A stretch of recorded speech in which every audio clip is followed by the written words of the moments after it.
Hi, this is Janelle Posey Green, and you're listening to Bohemian Black Girl Podcast on Green Ink Radio.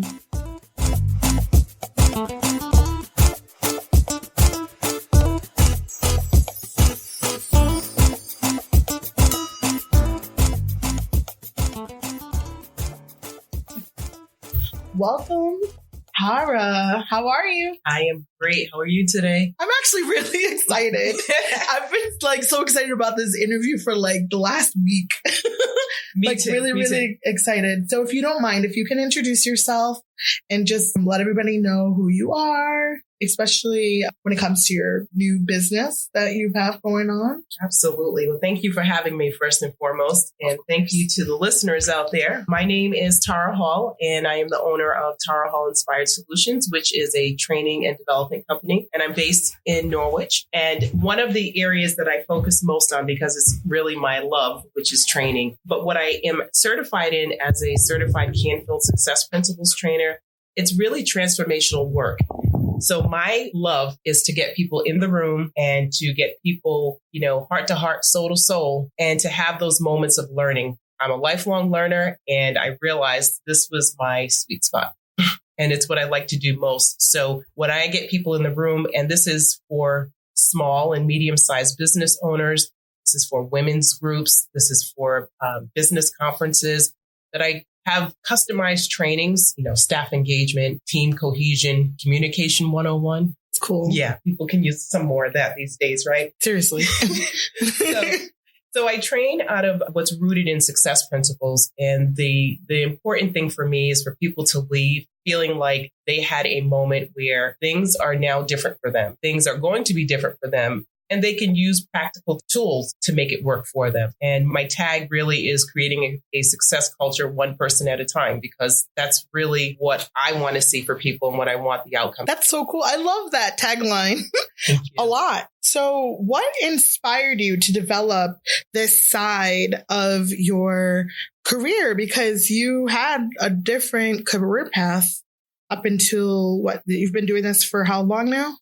Well, my business is just new this year. That's so cool. But one thing that I started tracking over my years of work in social services is just looking at my career path and what things did I do or what things was I learning that I really felt were beneficial to other people. Mm-hmm. And I understood over time, and when I went back to graduate school, when it came to the training and development part of our program, that was another area where I said, I can use this skill set in another way. And I've always loved to train. I worked as a trainer in my other part of my work in social services for about 3 years. So it was something that became a more perfected skill set in a different way, in terms of what I was training at the time. But it was really onboarding new staff. So it was onboarding new staff and also teaching our current staff additional tools and strategies.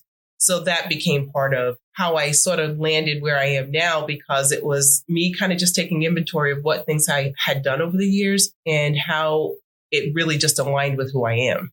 That's cool. Actually, I feel like a very innovative skill that a lot of people do not have, is the ability to be able to have a career, a whole entire career, and then say the skills that yes, this is my purpose for being in the career. It's one specific job, right. But out of this job, birthed a whole new skill set that I feel like allowed me to be successful. And I feel like I could cultivate the success in others and then even branch out. You do it all. Seriously, I was so impressed when I was reading your website. I was like, wow, even now, there's things that I'm like, whoa. For instance, everybody knows I love to talk, but communicating is hard, and you cannot communicate the same way for every single place that you're at. So learning new language and body style and things like that to be able to help you effectively get the jobs done that you're doing is important. So that's so cool that you are able to harness that new skill that you have and gift it to other people. Yeah. And one thing that you just mentioned there is actually, because I know our conversation will kind of morph a little bit into more around leadership, but also around success, is one thing you just mentioned, which is a success tip, which is the power of your language.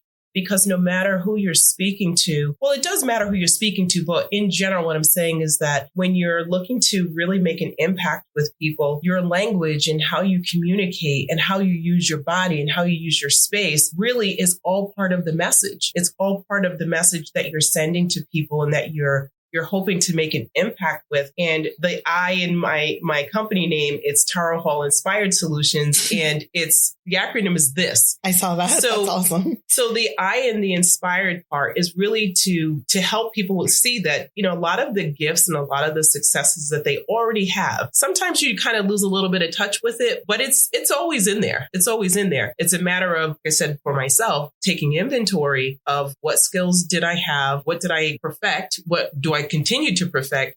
And how do I take that in such a way to have an impact on others? And learning comes in all forms. And I know you and I were talking earlier about being lifelong learners, right? Yes. Because I think in order to grow in whatever capacity that is that you're growing, you have to always be learning. You have to always be in it. And language is part of that. So when you're reading and when you're listening to podcasts such as this, or you're having conversation with people, the words that you use, that's the message right there. It's how are you using your words in such a way that could be your next promotion.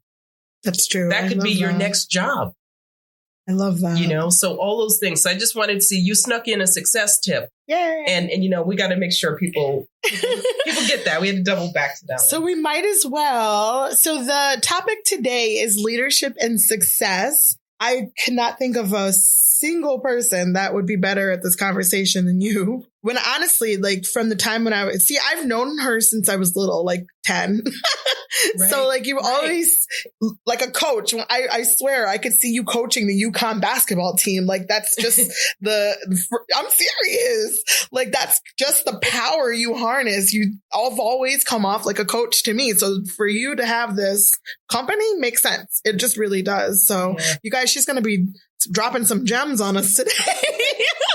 I'm prepared. So let's, dive in. What do you think makes a good leader? This question, I kept like thinking about this one a lot, because what came to mind for me is, again, that inventory. And I started to think about, and I posed the question actually to a few people, which is, how did you develop your own leadership style? And is that leadership style, did it come from a cumulative experience of the people that impacted you?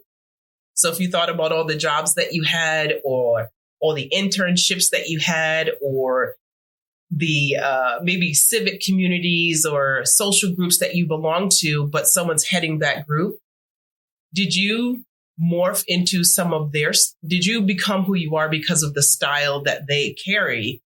Or this is just kind of who you've always been as an individual and it's worked for you, And that's the question. So you're asking me the question about how did I get my leadership style? And I will tell you, it's a combination of the experiences that I've had over the years, different managers that I've had, different supervisors, different groups that I've been on.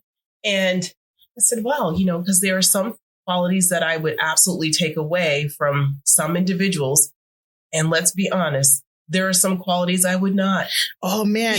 Honestly, I feel like my second to last job before I put 2 feet into private practice taught me that the most. I'm very similar to you, where I believe there's lessons in each job that I've taken. Absolutely. And I look for those lessons. I definitely always go in with a plan. Like my closest friends know this. I have little goals and plans for each job. So when I take a job or apply for a job, there's a value that I find within that position that I feel like I don't have these skills yet. I want to learn these skills or perfect them. Right. So I'm going to go in for this amount of time. And once I feel like I've gotten a good footing, it's time for me. Kind of like Mary Poppins. It's time for me to leave. I love it. So where I'm going with this is one of my last jobs, my second to last job, taught me that I find was so valuable that I really, truly loved the manager of the job that I had. I really did. Right. I adored her. I respected her, but her managerial style was not helpful to the team because she took on too much and it didn't allow her to work effectively. And then on top of that, things that I felt that could have been handled differently and have a positive outcome were overlooked because she was too stressed and she didn't understand the power of no. So that was my ultimate experience for that. And then learning that, and then this I feel like was the biggest, learning that you can really value someone and have a good relationship with them outside of work, but not like to actually work with them, regardless of who they are to you. And like, for instance, this person was a manager who actually now is, one of our family friends. So I feel like that's important to learn that not every job that you're looking at, yes, of course, worried about money and bills, but not every job that we have, we're there to stay. Sometimes we're there to learn something to take with us, and it might develop a leadership quality, maybe not in your next position, but maybe in life, maybe with friendships, maybe with your families or how you run your household. Yeah, absolutely. And I believe the whole thing around leadership, and I probably should qualify this first, is that, my definition of leadership is very broad. Yeah. It's very broad. And I was in a training that I was conducting several months back. And I asked the question in the training, how many of you in here are leaders? How many people raised their hand? No one raised their hand. What happened was they all looked over at their boss. Get out. So that was super telling because that was the whole point of me asking the question, because everyone should see themselves as a leader in some capacity, whether you're the head of your household, you're a leader, you're running in, you're a coach on your child's, sporting event, or you're just who you are. Right. But everyone brings something to the table. And that was the point that I was trying to make when they did that. It was telling for them because I had to bring it back to, well, what kinds of things do you do that demonstrate you're part of this team, this larger team? I run this division, but they all have to work together and communicate in order to meet the larger goal. But they didn't see themselves as the leader per se, because they were thinking about it just by the title. And it's not just the title. Definitely not. It's absolutely not the title, because there are many people who are in leadership positions that are not. Do not get paid for it and do not have the title. Right. And then there are some that, that have the title, but they're not a leader. Yeah. And some people get attracted to the title, but they don't want the work associated with the title sometimes. Yeah. So it goes, going back to the original question, what inspired me to want to work with businesses and with organizations is really about that, because it goes back to me to messaging. What is it that sometimes you could have a great team, but the person who's in the leadership title or role doesn't capitalize on the strengths of the team. Yeah. So they could have great people on the team, but they're not executing very well. So sometimes it's going back and having conversations, and what I would do is have a needs assessment, and let's sit down and talk about what goal do you have for your organization? What's your productivity like in your organization? Where are the weak spots? Like, where do you see things being troublesome, and where are things going really well at? Right, because then you want to capitalize on that too. And interestingly, what I learned in one of the trainings as well was that some of the team members felt the problem was their leader and they couldn't really communicate that. And it's my hope that sometimes when that happens is I host very interactive learning forums and activities, because that's the work. And my other tag is put the work back in workshop, because you can go to trainings, you can go to conferences, and you can listen to people all day long. And that's great. That's another way of listening. But you reinforce the learning when you have people doing the work. I love that session. So that's a big piece for me. I prefer that, actually. I'm more of a hands-on type of person, building those memories, doing muscle memory. Because if you're doing something, you're going to remember it more so if you're just listening, because it decreases the chance that I'll zone out.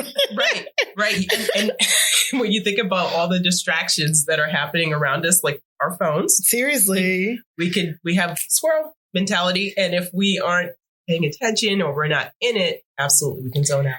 Honey, these days, I don't even need a phone to go squirrel. I feel like there's always something in my head like, oh my God, did I pick this up? Or did I do that? Or, oh man, I forgot to check this email. Oh, good Lord. Yeah. So yeah, I like that. More hands-on learning is important. I also wanted to add that one of the things that I've actively learned as I built my group, the Southeastern CT Naturalistas, the first year we have a big event every year called Embrace Your Crown. And the first year I didn't have a team yet because it was just my brainchild. Right. And I realized how hard it was. It was successful, but it was really hard to do it because I was doing like 5 people's jobs. So then I had to reevaluate. Well, my goal for this was to bring community together. So why not get a team of people in the community who Absolutely. believe in this? So then, I had people on the board, or not the board yet. I just had a committee first before I did the board. So I had people on the committee to kind of sift through what am I actually looking for when it comes to people who are going to support this mission and value. And then, it sifted through some more and then eventually became a board. So where I'm going with this is I feel like as a leader, to me anyway, a good leader, the leaders that I feel like I've learned a lot from about success, they're able to allow themselves to have more balance by allowing other people to feel comfortable saying, I could take on these things and I could do it well. And there's not, you're not like tipping the ship, shall we say, where everything's bottom heavy, but then the top is very light. Right. It seems like it's pretty even. And if God forbid something happened, which actually something did, but I had to get all my wisdom teeth out and I wasn't able to do much. It was misery. They were able to do things for me. They were able to do things for themselves. The show was able to go on. Right. Nothing fell apart because it was too much, in all one person's basket. And that's a key thing that you raised because one of the books that I use as my reference is Strengths-Based Leadership.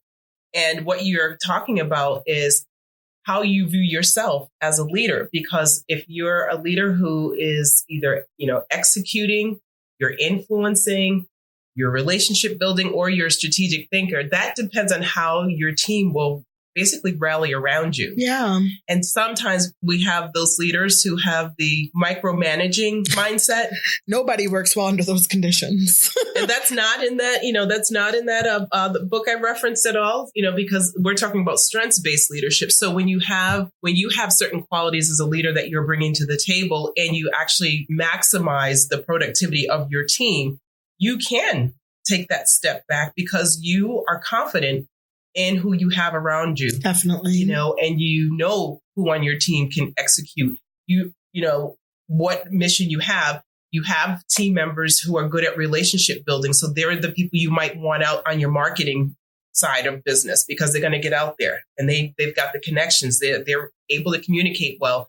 And you have other people who have some influence. So whatever positions they carry, they might have some certain level of authority that they can bring and be market your events in a different way or market your business in a different way because they carry a certain position in the community. So there are different ways to think about leadership and how you are as a leader individually based on taking your own self-inventory of what are your own strengths and what are your weaknesses, what we would call a SWOT analysis, your strengths, your weaknesses, the opportunities and your threats. It's part of any business model. But it's also a self-development tool. Yes. So when you use it as a self-development tool, you take your own inventory and then you could find maybe where are your weak spots as a leader and you're going to have someone else who's going to balance that out for you on your team. Love that. What was the name of the book and the person who wrote it? Because I want everybody to be able to pick it up if they need it. So this book is Strengths-Based Leadership and it is by Tom Rath and Barry Conchie. Nice. Great teams. Great leaders, teams, and why people follow, which is another interesting part of the science of leadership. Yeah. I love that. Yeah. So everything that you just said completely makes sense to me. I hope that the listeners are understanding where we're coming from with how if you understand where you fall in your leadership skill set, you move through the world differently. This isn't just tied to your job. It's tied to how you manage your life, how you manage your household, how you manage your friendships. Absolutely. You know, or any other things that are important in your life. So, and if I could just add in one thing with that is that's part of what I do when I say I am a transformational trainer and coach. That's also around that whole piece of when you are looking at yourself as an individual or as part of a business, sometimes we get in our own way. So the work that I do, it challenges you not to just look at yourself as just the individual, but who are you as part of this organization, right? There's different levels. There's the individual, there's the team, and then there's the bigger part, the organization. So I'd like to challenge a little bit in my trainings because I'm wanting you to do some of your own work too and challenge yourself in the process because we're only one part of the equation. We're all connected in some way, capacity to our, like you said, our friendships, our families, at work. We're always in relationship in some capacity. So what we bring to the table, if I've had a bad day at work, I've got to be mindful of I don't bring that bad day home. And vice versa. If I'm having a rough time at home, I don't want to bring that into my workspace. So it's navigating all those parts of who we are. So when we show up, we're showing up as the best versions of ourselves. Absolutely. And that's hard work. I think that no one's perfect at it, but being mindful of those things and really taking those self-inventories, like you said, would be kind of the keys to being able to be like, well, do I need to de-stress in some kind of way before I go in or before I go back home? Because the worst thing I think in the world for most people is burnout because you feel like you can't get anything done or you have lack of motivation. And, a lot of times people will recluse into themselves and then just things get worse. Yeah. And that's not the direction we want anyone to be. No, we don't need those types of problems. I have a closed Facebook group and it's called Limitations Released for Personal and Professional Growth. Well, that's cool. And on Wednesdays, I host a segment called Well Wednesday. And I have different guests that'll come on and we talk about various topics, for personal growth and for professional growth. And we have a resident mindfulness teacher that will come on and give us some tips, as you said, right? That's so cool. Just to take a break in our day. And I go on about lunchtime so that people have an opportunity to purposefully stop. Just take a moment. Whether you're eating lunch or not, I keep the segment really short just to pop in and say, hey, this is something to be aware of in your day today. That's so just to cool. give them like a little tool to take away. So we do practice things like breathing exercises, mindfulness. What are those just little small practical things that you can do in the course of your day? Maybe, like you said, you're having a rough day at work and you're on your way home. If your ride home from work to home is short and you haven't really had enough time or space to kind of decompress, maybe you might take a little detour, home, or take another way and give yourself a little bit more time. So all these things play into who we are and how successful we are at what we're doing because we're being aware of ourselves first because you can't serve from an empty cup. Definitely not. You've got to always replenish. You always got to replenish. Absolutely.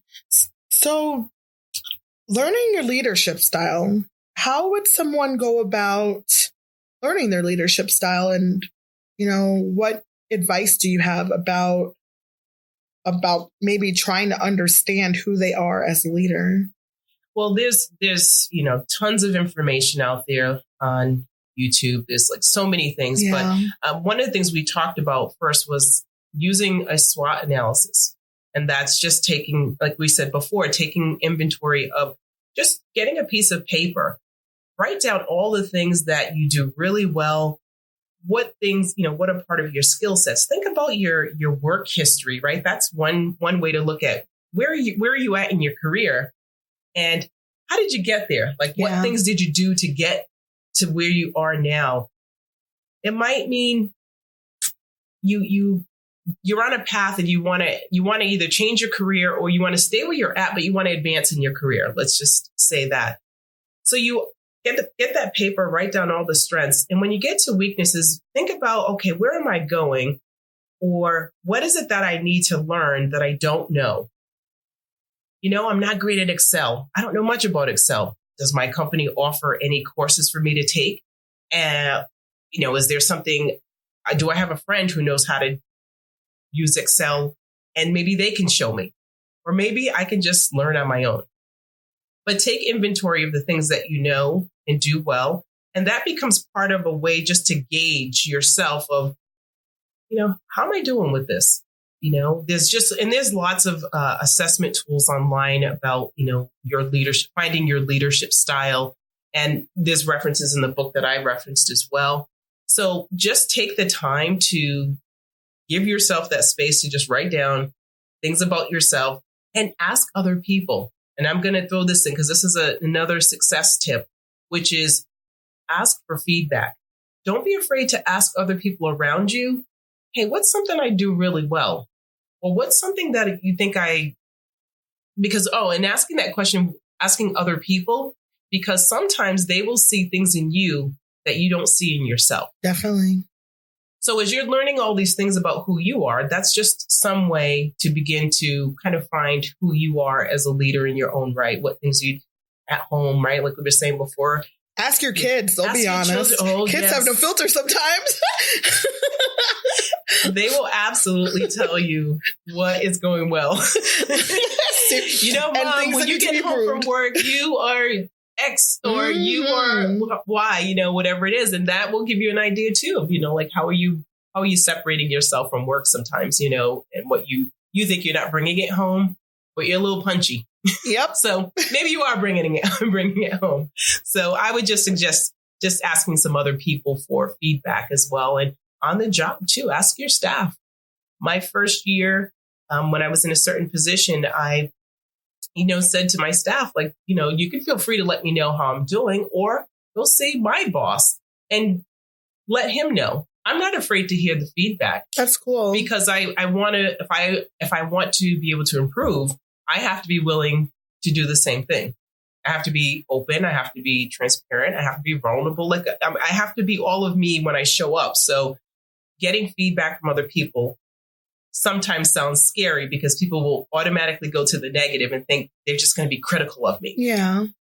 And that might be true for certain people. You're not going to please everyone. Yeah. Our lenses are very different. I've known firsthand with other, we're both in social services, but like pretty much annually you get some type of evaluation. Right. Being a person of color, sometimes we feel that the things we've done, we work twice as hard sometimes, but it's overlooked. So, or it's criticized slightly a little differently. So if you feel that lens might be a little skewed, it might be important to ask, maybe that person isn't your boss, but maybe that person's a coworker. Sure. They have the same job as you. Sure. So they might be able to kind of give you a good range of understanding. Hey, you're doing this amazing. Or maybe you're going about this in a way that's making their life harder than it needs to be. Yes. Yes. So feedback is important. And, it is. And I think it's a good way to gauge where we think we are. And evaluation time is another thing. So what I would say as a leader and even as a parent, when we're giving our kids feedback, to just be aware that it's not to be, like you said, it's not to be critical, but don't store it all up. Yeah. That's what I say. Don't store it all up and give it all at one time. Think about bits and pieces, right? So if we broke down an evaluation, a yearly evaluation, each quarter, you should have some dialogue about where things are at. So that makes sense. So you aren't waiting, because I just think it's unfair to rate someone just at the end of the year and they didn't have an opportunity to hear your voice or get feedback, and vice versa, you from them all year long. Yeah. It's like if any relationship, if someone that you're close with is doing something that bothers you, even though there are people who do this, it tends to fester and then get worse, right? Because you're not giving that other person the opportunity to know that they're doing something that isn't going to help your relationship in any kind of way. Right. Which is why one of the trainings that I offer is around communication. because so many times, especially on the job, when it comes to staff engagement or team development, things can hit, patchy areas because of miscommunication. And that tends to be more of the issue, is the miscommunication. And I had one lady share in a training one day that she realized she was sending her emails all in capital letters. Oh my gosh. And so as we were talking about communication, she said, oh my goodness, I realized I send all my emails in capitals. That's so interesting. And she said, I'm not meaning to send it that way so people think I'm yelling at them or screaming at them. She said, but I totally get it now. She said, I was doing it because I was just trying to help people understand, like, this is really important. But on the receiving end, like, that's what I go back to in the trainings. She had her aha moment out loud, and she realized that, wow, the person on the receiving end of that is taking that a whole different way. Yeah. And that's not at all what I mean. And she apologized to her work group. That's awesome that she was able to go back and say, listen, this was not my intention. I apologize. I think that also makes a good leader, when you can acknowledge that you're not doing something that came across the way that you intended. And then you can go back and say, this is what I'm going to do to change it, my behavior. Yeah. It's so easy to break a team down than to build it up. And I find that the communication piece is a big one. It's a big one. And so I just say the more opportunities there are to have that dialogue, the better it can be in terms of relationship building on your team as well, because it does, one thing can just break it down and have an impact on so many other people that aren't even involved in it, but they catch the wind of what may be happening. So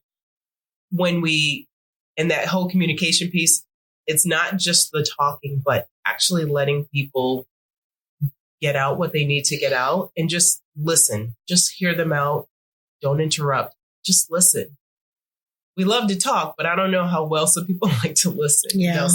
And that's sometimes the challenging part in staff engagement and team engagement when I do trainings, is to help people take that moment to say, like she had in the training, and realized, wow, I was impacting my team in a way that I didn't intend to at all, and was able to acknowledge it and then correct it. That's awesome.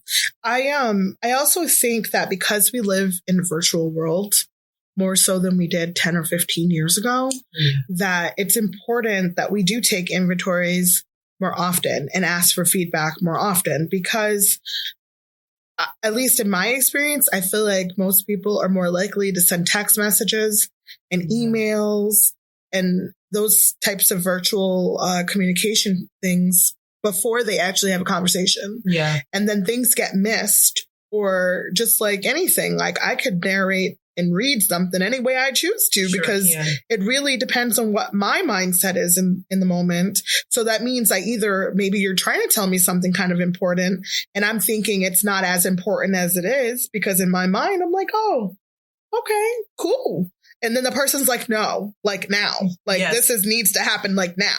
So if you can, I really like to encourage people to try to communicate in person or on the phone, but more in person, because our body languages are speaking as well as our voices and what the words are that are coming out of our mouths. Mm-hmm. Your body language, your eye contact, things like that are equally important.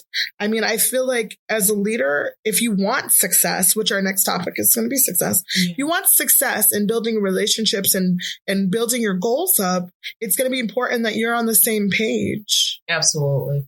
It's so important, especially now, as you said, in the fast-paced world we are in. The art of communication really is getting lost because people and here's the thing, it's hard to determine, as you just mentioned, what is the priority? What is important? Mm-hmm. Because if I have access to you 24/7 through texting or through emailing, I don't know what the priority is sometimes. So I think just bring it back to the whole leadership thing. When we're talking about, if you as the leader, how are you conveying your message to people that you're working with or that you're engaging with? because, and set the expectation. So if I'm sending an email and it's high priority, if I hit a high priority, or you can hit something on your email. Yeah, it's a little flag. Yeah, you can flag it. Sometimes, right? And you can flag that this is of importance and it needs your attention right away. Because the person on the receiving end, if they're getting emails all day long, I may not know that that's one I need to, that's like a hot button one. I need to get attention to that. So we can do these real small things to lessen the miscommunication when we're clear about what the expectation is. Absolutely. Or even highlight inside the paragraph the parts that might be, need some extra attention. Yes. Little highlighter goes a long way sometimes. Yeah. Or you could send a video. I'm notorious for that. I like sending videos because then I'll be like, okay, I feel like this might be read wrong, especially if I need some direct input or there's something that isn't going well and I need to kind of take a little corrective action. Yes. So I will send a video if I know I don't have we don't have the time to have a sit down. I legit will send a video and because I want them to know that I'm coming across this way. I'm not being demeaning.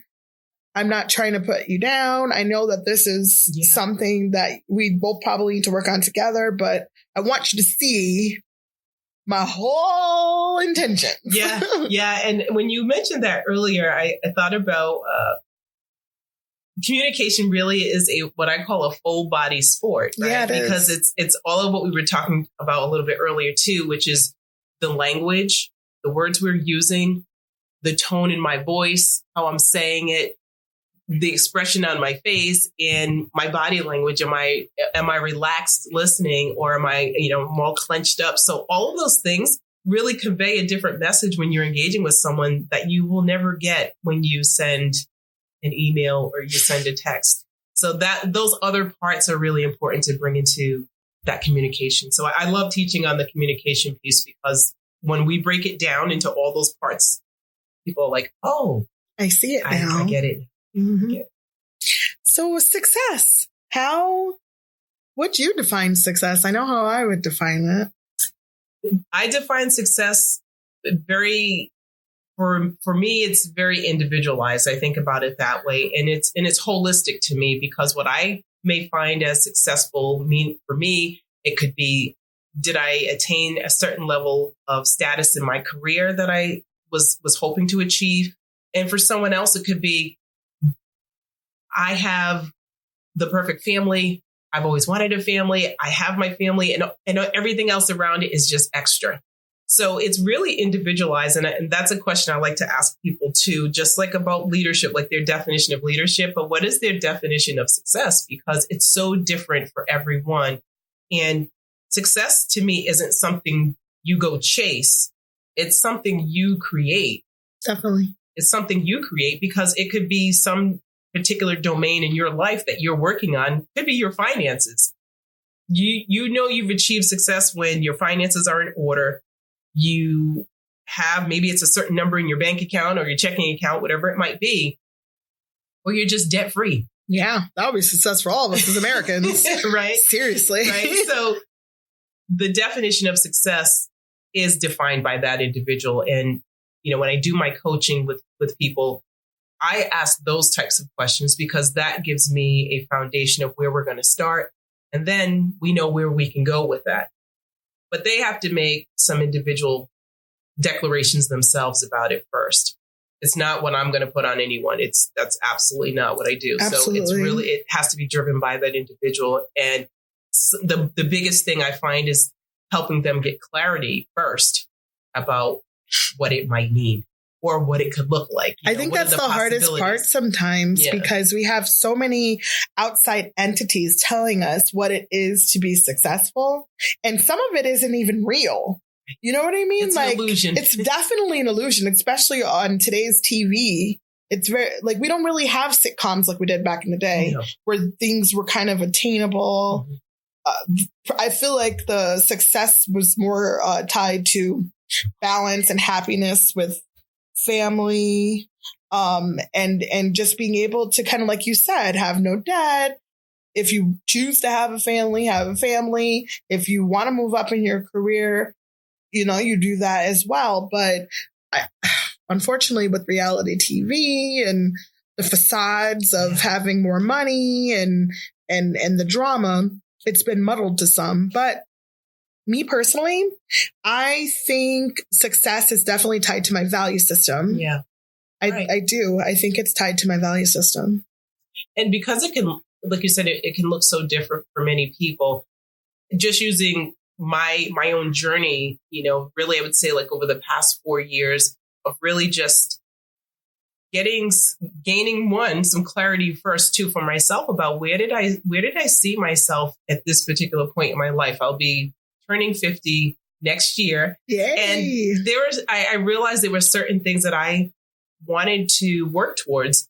And in order for me to start getting there, I had to start taking some action. I had to get radical about some things that I was going to do and just declare, if you want these things to happen, you have to get emotion. You have to get emotion. And one of the things that you just said about all the external influences that play into how we might view success, you almost have to turn it off and you have to almost start over. And one book that I often read and I go over and it's got highlights all over. That's cool.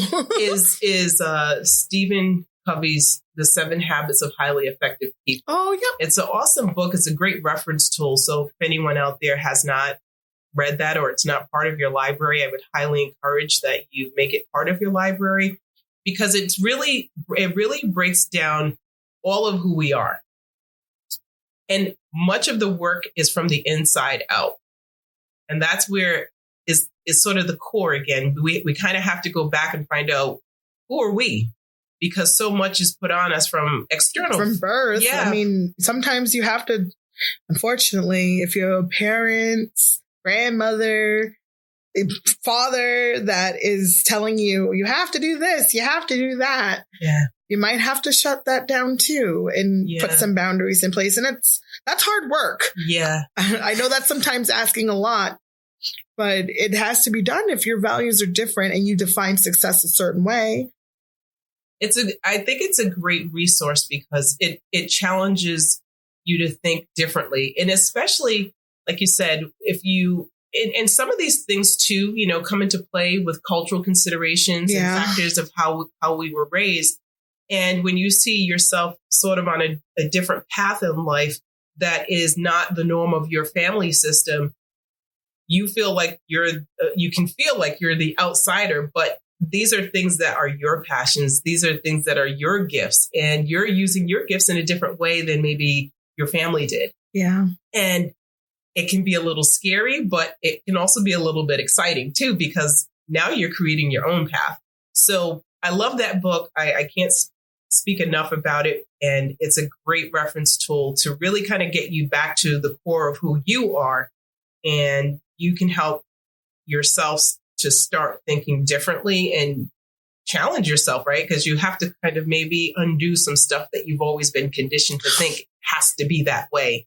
And I think we all have had that moment where it's like, absolutely. I'm going to take the driver's seat now. Yeah. And it has to happen. Otherwise you'll be consistently running in a circle trying to please everybody else. And you won't really get anywhere with your career, with any goals that you may have. They'll always be overshadowed by other expectations that you didn't commit to. Right. So like I said, it's a great resource, and it really helps. I think as you're on your journey, whatever that journey might be for you, or, around your finances, around your health, your network, your circles of people that are around you.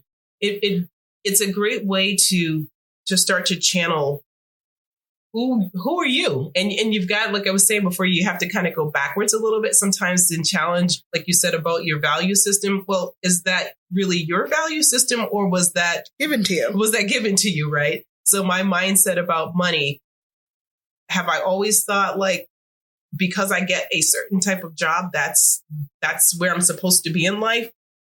But maybe that's not even the career I wanted. Exactly. But I ended up there. And how did I get there? And do I want to continue to be there? So there is a lot of thought around going back to, is this me or is this what other people have put on me? So I love that book. That's awesome. Thank you. You have good book choices. You really do start a whole book club. You have a book club? I do not have a book club. Let me find out. But I'm writing my book. Okay. I'm writing my book. Yes, I'm liking that. Yeah. I started thinking about this whole journey of where I've been going. But as I said before, kind of just taking inventory around. I've been in a leadership capacity in terms of, by title and also the things that I've done since 2001. That's a long time. That's a long time to have some stories and some lessons. It's like 2 decades almost. That's amazing. Yeah. So that's a long time to have a lot of light bulb moments, a lot of lessons, a lot of trials and tribulations, and to craft that with my own personal journey of things that I've done and my work. So I'm kind of blending the message. I have not finalized what that. That's so cool. I'm excited. I can't wait to see that. That's going to be next year. That's next year's goal. All right. I can't wait till that comes out. That's going to be exciting. So what are some tips for success when it comes to professional or personal development? The first thing I think of is this acronym, and it's PDAC, which is plan it, do it, act on it, and the C is check on it. A lot of times we'll set a goal and we just keep going. But we may not have planned it out well. And if we don't plan it out well, we may not be so sure about what action we should take or what direction we should take. And we can get a little lost in it. But it's important to check on what you've set. So it's PDAC. Okay. Plan, do, act, and check.